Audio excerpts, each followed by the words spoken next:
This is Time Signatures with Jim Ervin, a podcast and radio program presented by the Capital Area Blues Society in Lansing, Michigan.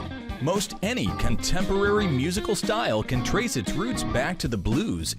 Time Signatures explores the blues and its musical connections with captivating interviews, lively discussions, and news from the world of the blues. You know, I'm trying, baby, driving up and down these Michigan roads, yeah. And now, here he is, your host, Jim Ervin. Baby, I'm home. Well, thank you so much, Parker, and welcome to Time Signatures. I'm your host, Jim Ervin, and we want to welcome you to part 2 of our discussion with famed Chicago photographer Jennifer Noble.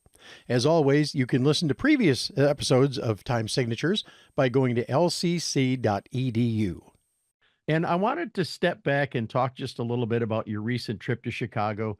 You attended a fundraiser for Ken Zimmerman at Fitzgerald's. As I recall, several blues dignitaries that were there, including Toronzo, Pat Smiley, even a quick visit by Jim Belushi.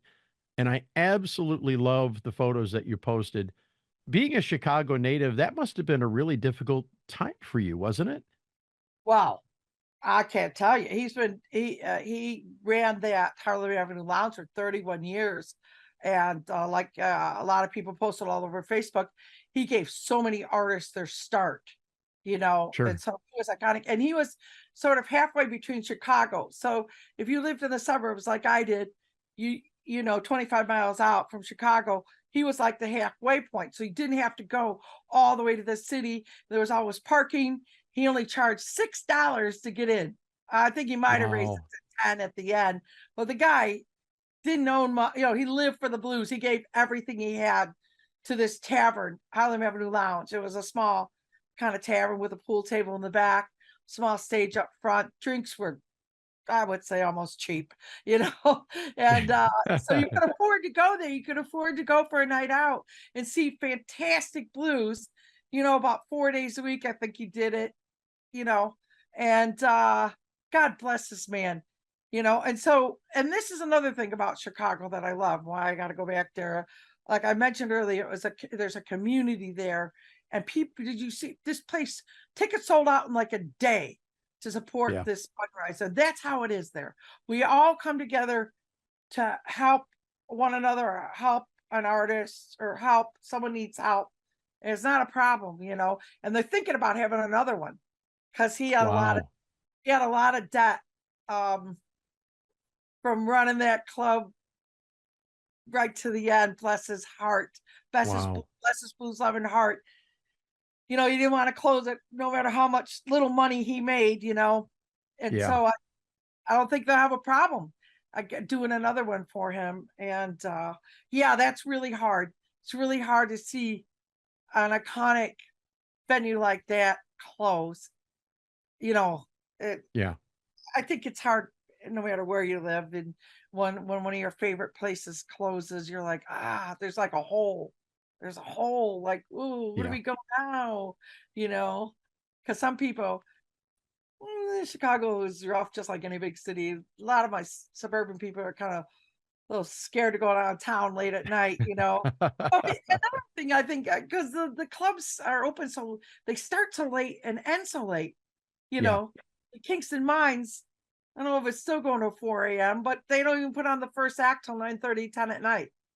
And so when you have to drive down the highway stretch to go home to the burbs that late at night, that's when all the crazies come out, you know, the racers, the criminals stealing the cars, and they're all racing down the highway right along with you. And they're like,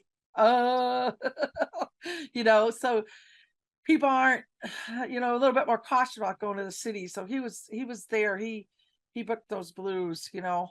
And bless Fitzgerald's. That's another one of our clubs that held the fundraiser. The guy who bought Fitzgerald's, today is his birthday. He's carrying the flame, you know, trying to keep the blues alive there. And he is only about 2 miles. He is only about 2 miles from the Harlem Avenue Lounge. William Duncan. Today's William Duncan. He's a young man, but he's taking names and kicking butt with that Fitzgerald's Hot as a Pistol place. All shows are selling out all the time, and everybody loves that. It's an iconic place. You know, you mentioned Jim Belushi being there. Yep. First time I went to Fitzgerald's is kind of like maybe the year it opened or close to the year it opened. That was 1980. And Dan Aykroyd jumped on wow. stage with, and they were filming it for PBS television. Wow. Show. Dan Aykroyd jumped on stage with Coco Taylor, who was performing Oh my gosh. all those years ago. And so that was kind of cool, you know.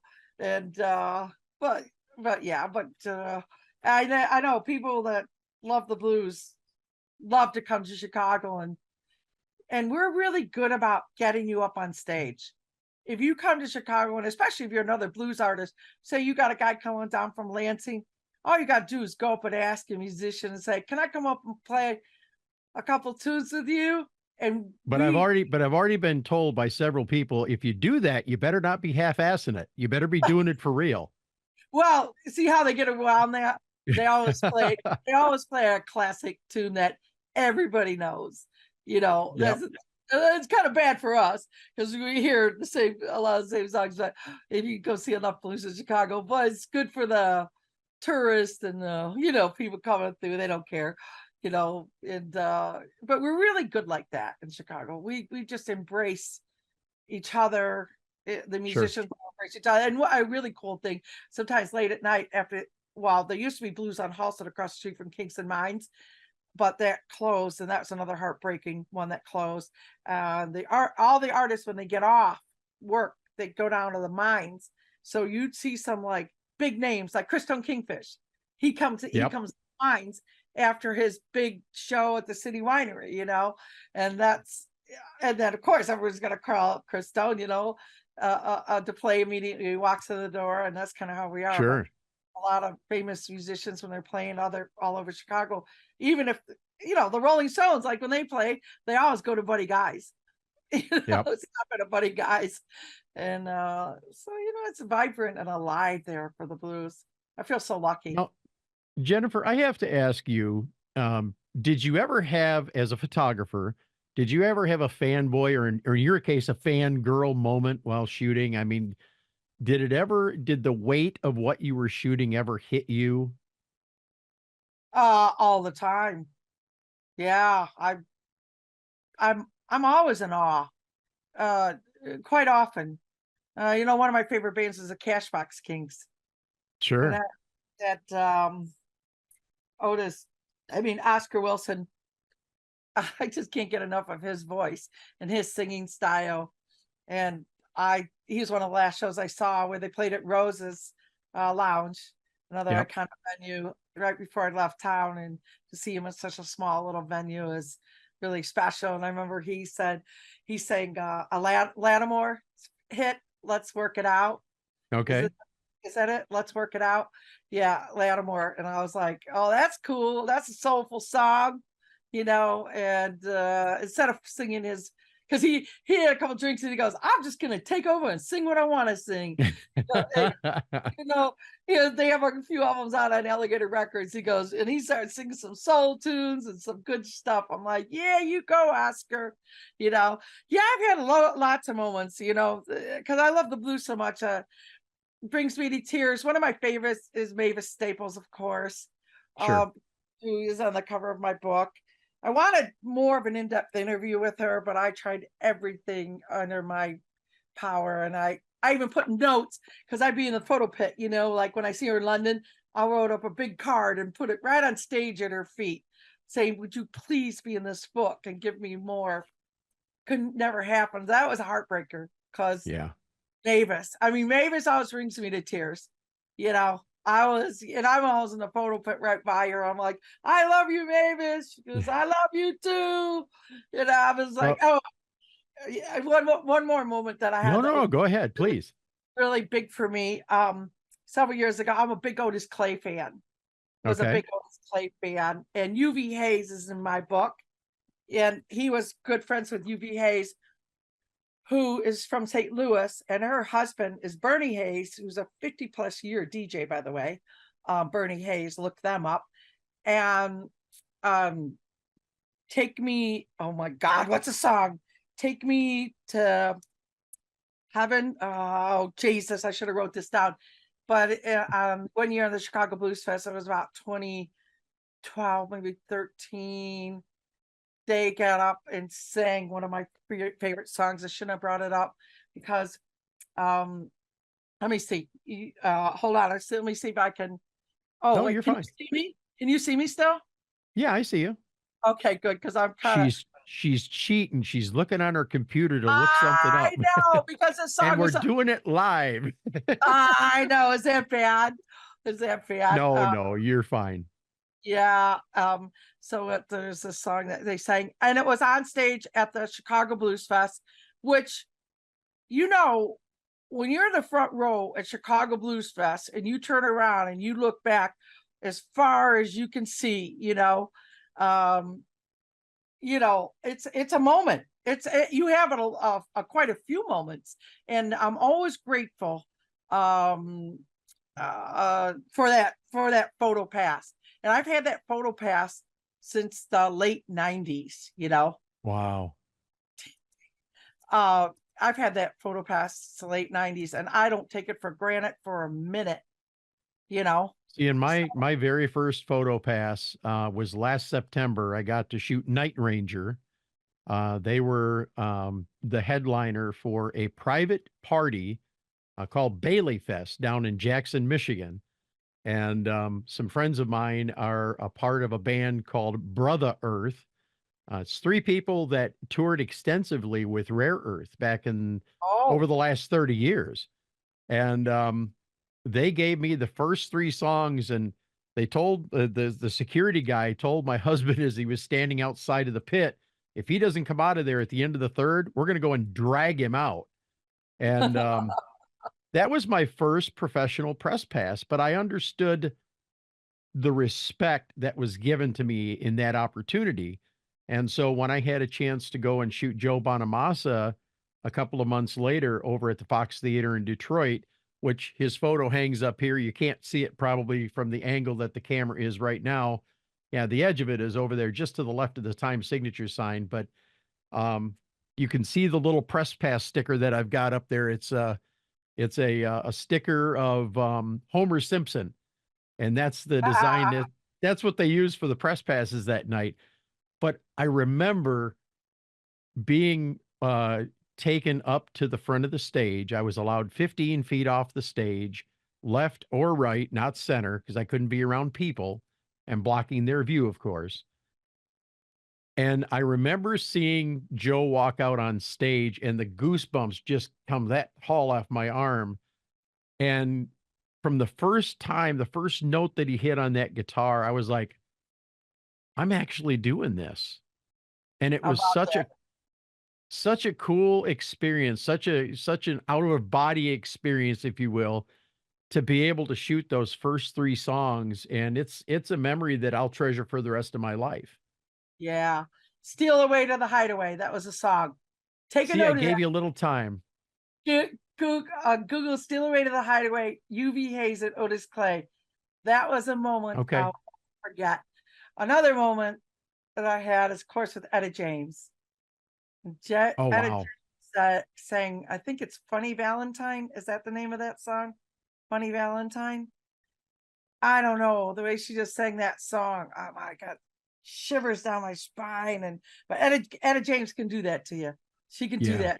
that, And so, but there's so many. I mean, I used to, because I'm such a live music fan. I can't stay home. I used to see blues three days a week. Yeah. I didn't really do much else, and I just have so many moments. I think meeting BB King, who's right behind you there, Oh, BB King, yeah, 2 times meeting BB King, being backstage with him, listening to his stories, getting autographs. I got to meet him several times. Al Green, you got up there. I got a rose from Al Green. That was a true seeing Al Green at the House of Blues, which is another place. very cool. You used to have to give up your firstborn to get photo pass for House of Blues because Wow. it's impossible. Okay. Literally, the things you had to sign. I begged Al Green's people for a photo pass. Was in communication with them. Still never got it. I was so upset. See, and I've run into a similar situation with Buddy Guy. Not bad mouthing him at all. no, Had but a you're right. real, I've had a real hard time getting any kind of response for them at all. No, I agree. We went to see him last summer at the Fred Meyer Amphitheater in Grand Rapids.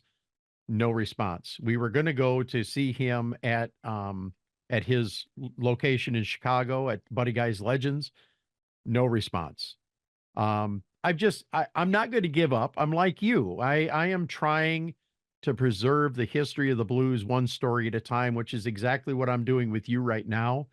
And it's an incredible honor because the University of Mississippi has accepted my program.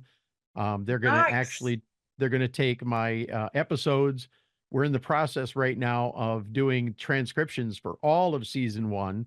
And from this point forward, all of our episodes are going to be stored and housed down there on the Blues Archive as an educational tool. Nice. So people that write papers can actually use these interviews as a citation tool. So it's a really cool opportunity for me. But like you, I'm not going to give up. I'm going to keep trying to get Buddy until I can't. I'll tell you a little something to get you excited Sure. about. Buddy Guy's supposed to play at Chicago Blues Fest. Oh, wow. Okay. Not really announced. And, you know, he is 87, but, Yes. you know, I wouldn't like post it on Facebook because, of course, we want the lineup to come out first. But that's the rumor that he's supposed to play at Chicago Blues Fest. So even if you have a press pass, it's still allowed to bring in your, and you can get close enough with your lens. If you have I have a 70 to 200 millimeter lens. I don't know what you've got, but I have a 70 to 185 is what I have. I have a Sony. Yeah, well, that should do it. You know, if you got there early enough, because you can go in anytime. Okay, so for the main stage, I don't know how many times you've been there to Millennium Park. I've not. So you can go in early and get us and put your like a jacket on a seat in like the first as close as they let you come. And if you go off to the side a little bit, because in the front center is where they block off like 10 rows for media. But you should be able to at least get a media pass would put you close enough to get a good photograph of okay. And you know, sometimes when I've been caught in a bind, I've thought about renting a lens. Sometimes it might even be worth it for you just for one weekend to rent a big telephoto lens to get those real close-up shots, you know, something to think about. I've done it before for some London shows and stuff. But that's another thing I like about the blues is it's been so exciting because you don't get limited to the first 3 songs in most shows.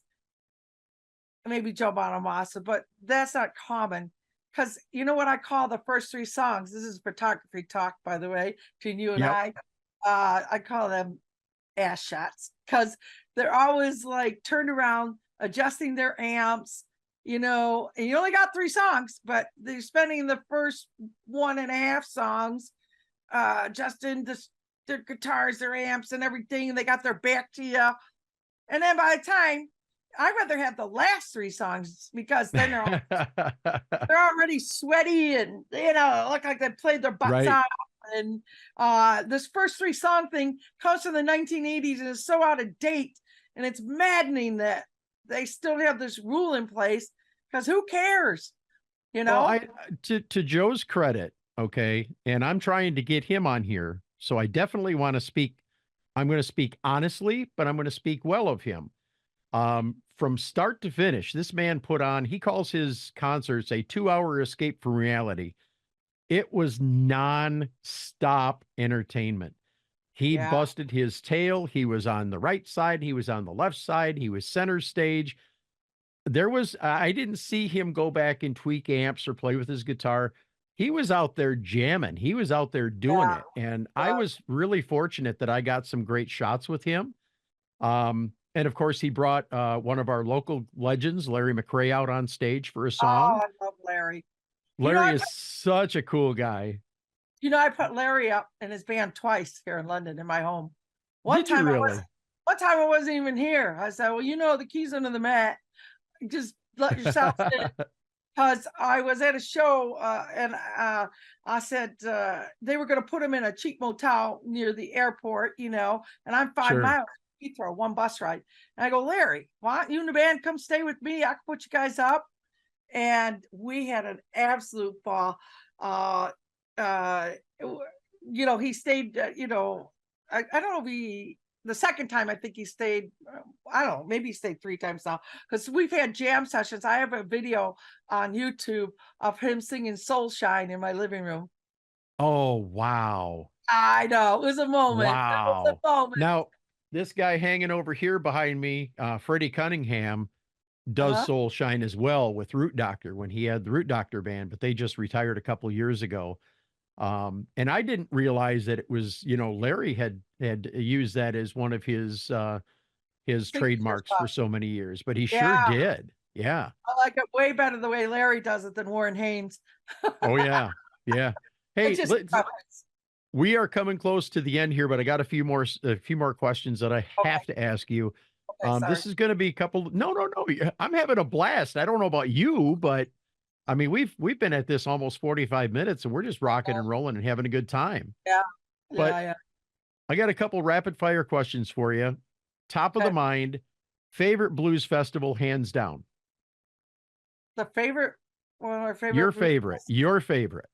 Well, the Chicago Blues Festival is my hometown festival, and it has more acts than any other blues festival I've ever attended. But I've attended some really great ones. The Lucerne Blues Festival in Switzerland, the Blues Heaven Festival in Frederikshavn, Denmark is a good one. But over here, but there's so many good. Europe really, really embraces the blues. And you could just travel all over Europe nonstop seeing blues. But the Chicago Blues Festival, that's my home, Okay. All right. I wouldn't miss it. I wouldn't know what to do. I would be really sad if one year I missed it. So far, though, over about 25 years straight. So very happy for that. What else you want to ask me? All right. Favorite blues musician of all time, male or female? Oh boy, that's tough, but I think 2 of my favorites from the old days, both gone now, Lonnie Brooks and Coco Taylor. I'd like to say, oh, that's so hard to pick. I've been so darn lucky to see just incredible, musicians. I mean, Buddy Guy's his January shows. I probably attended about 20 of those, Yeah, wow.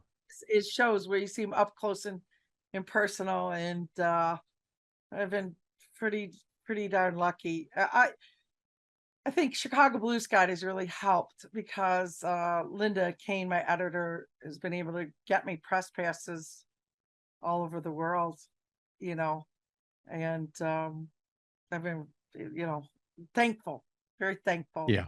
For Linda Kane. Seems like when I write in myself asking, I never get them, but when Linda does, of course, she has a degree in journalism. So at Northwestern University. So I've been lucky.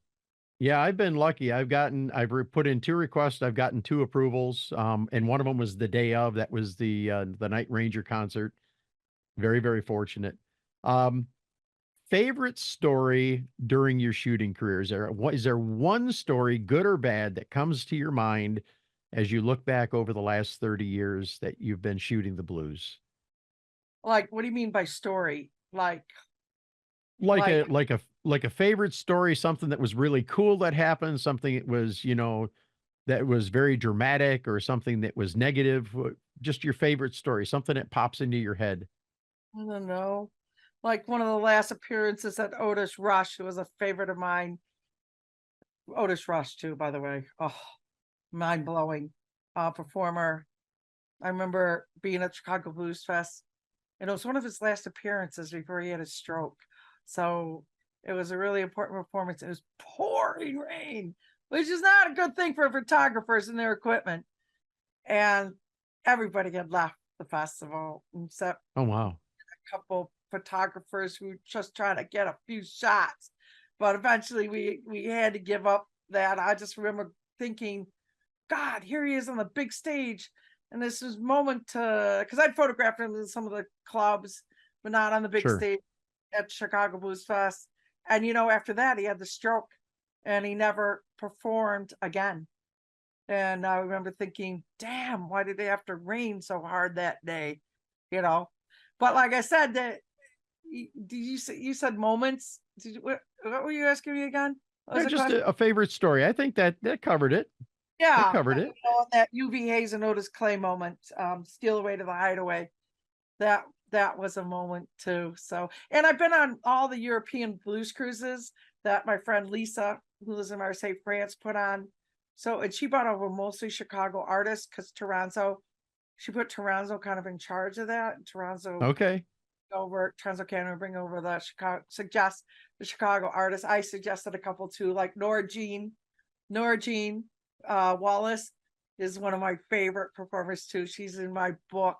She's a powerhouse. I don't know if you've seen her up there in Michigan because she lives. I have not yet. Oh my God, don't miss her. She plays a lot of the mines. I don't understand because she could travel the world more, you know, but I think she has her day job, drives a school bus, so she doesn't want to give that up. But she'll go, you can find her at the Kingston Mines, and it's worth going there and seeing her, you know, because she's such a powerful performer. And also Joanna Connor. That's her home. Oh, I got to see her and Toronto last year at the Jackson, Michigan Blues Fest, and wow, both of them I really enjoyed. They're both very personable. She had just released her most recent album and had copies of it. And that was ironically, it was held during the Chicago Blues Fest weekend, and they actually came down from Chicago after performing in Chicago and performed at the Jackson, Michigan Blues Fest. And man, they were tired, but they came up and played their butts off. And it was just an incredible experience to be able to see both of them from Chicago, you know, coming down to play at that event. I know. And I'm thankful for Joe Bonamassa. One of the things that he has done is go and take people like Joanna Connor and produce And Larry. And Larry McCray. Yes. Because I remember Larry McCray saying a bunch of times, I'm done, I can't do this no more. And then Joe Bonamassa makes this incredible album with him. And then he's like, not retiring. Like he said, I don't think I can be famous. I'm done. I'm like, no, you're not, Larry. And look what Larry's going on to do. Turn with the Almond Betts band. He's doing that right now. He's on tour right now with them. Yeah. I'm talking about, you know, making some money instead of chump change. You know, he's finally getting money he deserves, you know, because he's such a good guy, you know, has such good times with him. So, but anyway, that's why I'm thankful for Joe Bonamassa. He did it for Joanna Connor, Larry Crane, a few other artists. And so he's taken, because he has a little bit more money than some of the people like Joanna Connor and stuff. And so he's taking his money and helping other blues artists, and you don't get no better than that. No, you know, you don't. So what a guy. That truly is helping to keep the blues alive. And a lot of people talk about it, but that's one of the reasons that I want to interview him, because he is doing what people talk about doing. He's actually doing it. He's wildly popular in the UK. Wildly supported at Royal Albert Hall. He's, you know, he's just over and above. Yeah, everybody loves him here. So I just put in a donation because they're giving away a couple tickets. He's going to be at Royal Albert Hall, I guess, this year. And they're giving away 2 tickets and airfare and a signed guitar and a meet and greet and photos. And I'm like, yeah, I'll make a donation. Sure. If for nothing else, I mean, if you look at my hat, there's a pin there and there's a pin there. Both of those are for keeping the blues alive. Those are his. I believe in what the band's doing. And to me, when you find people that are doing what he's doing, I mean, actions are louder than words. And I just respect the daylights out of them. Yeah, and those Keeping the Blues Alive Mediterranean cruises he does always sell out, and he gives a lot of chances for more exposure. The artists that he invites to that, they're wildly popular cruises, and God bless him for putting on those. But if you ever make it to London, you're always welcome to be a guest at my place, but hurry before I move back to Chicago. I always tell people, come visit me. We got a guest room, but it is such an honor to have you on the show. If anybody wants to get a copy of this book, and I don't want to put you on the spot, but I'm going to ask you, can they get it signed, and where would they get it? Yeah, well, I'm very active on Facebook, so you could just message me on Facebook, or you could email me to my former DJ email, which is jukinjen, JUKINJENN @gmail.com. And I'd be happy to mail you a book. Sign it. And I got it right here. I got it right here. And she did sign it. She did sign it right there to Garrett and I. And I can't tell you how much I'm enjoying the book and how much I've enjoyed our conversation this morning. Any other websites or Facebook pages that you want to promote out here for your book and for your business? I do have a 50 Women in the Blues Facebook page. I don't check it as much as I should, and I should be more active on it. I try to promote the women. Sometimes I promote them on my page more than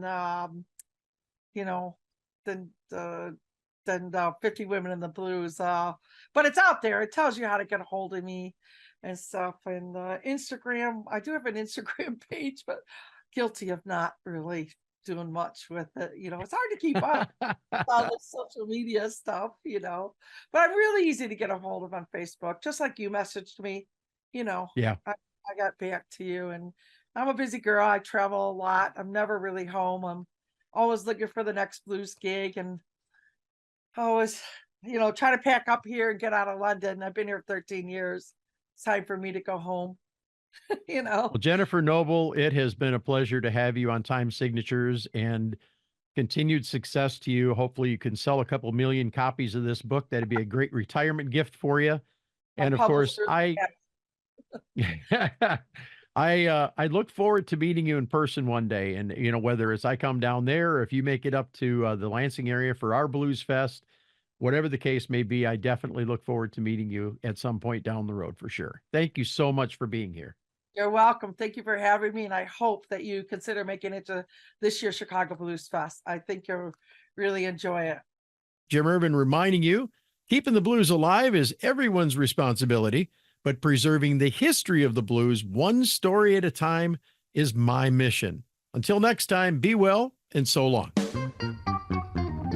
This has been Time Signatures with Jim Ervin, presented by the Capital Area Blues Society in Lansing, Michigan. For more information on cabs, visit capitalareablues.org. You can find this episode and past episodes at lccconnect.org. The Time Signatures theme song, Michigan Roads, is used by permission and was written by Root Doctor, featuring Freddie Cunningham. I'm trying, baby, driving up and down Michigan road, yeah.